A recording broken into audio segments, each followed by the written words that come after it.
যিনি আমাকে জন্ম দিয়েছেন, আমার মা। আমি চেয়েছি আমার মক্কা দেখার আগে আমার মা যেন মক্কা দেখে।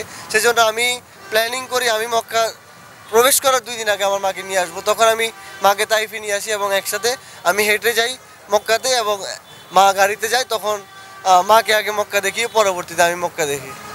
মূলত আমি এই দুনিয়াটা পৃথিবীটা আমি সময় নিয়ে দেখতে চাই এবং আমি একজন ভ্রমণ পিপাসু মানুষ। সময় নিয়ে পৃথিবীটা দেখাই আমার হচ্ছে কাজ বলতে পারেন। তো আমি বিগত সময় নিয়ে বাংলাদেশটা দেখেছি।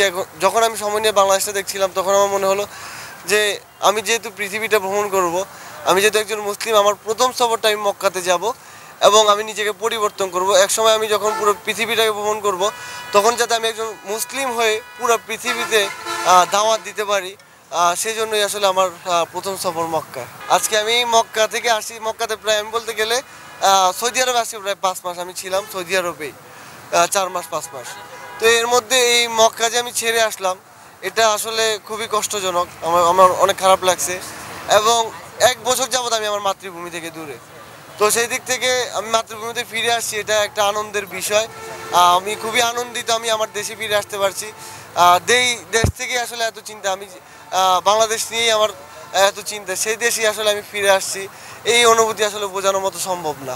আমার এলাকার যারা ছিলেন বা আত্মীয় স্বজন সবাই আমার প্রতি একটু হলেও বিশ্বাস ছিল, কারণ আমি বিগত সময় বাংলাদেশ ভ্রমণ করেছিলাম। তো যখন বাংলাদেশের মধ্যে এমনভাবে সমালোচনা শুরু হইলো তো সবাই মনে করতেছে এটা সম্ভব না। কিন্তু আসলে আমি আমার প্ল্যানিং 2-3টা প্ল্যানিং রাখছি, যে প্ল্যান এ কাজ না হলে প্ল্যান বি কাজ না হলে প্ল্যান সি। আসলে আপনি পৃথিবীতে যে কোনো একটা আপনি যদি একটা জায়গায় যেতে চান, আপনি কখনো একটা রাস্তা যদি আপনি বানিয়ে রাখেন, সেই রাস্তা যদি কাটা থাকে আপনি কিন্তু আপনার গন্তব্যে কখনোই যেতে পারবেন না।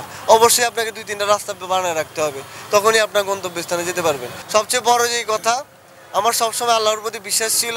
আমি আজ পর্যন্ত যতগুলো সফর করেছি আল্লাহর প্রতি বিশ্বাস রেখেই করেছি এবং আল্লাহই সব কিছু আমাকে সহজ করে দিয়েছেন।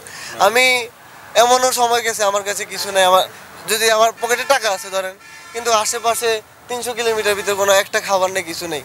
এখানে তো খাবার খাওয়া সম্ভব না।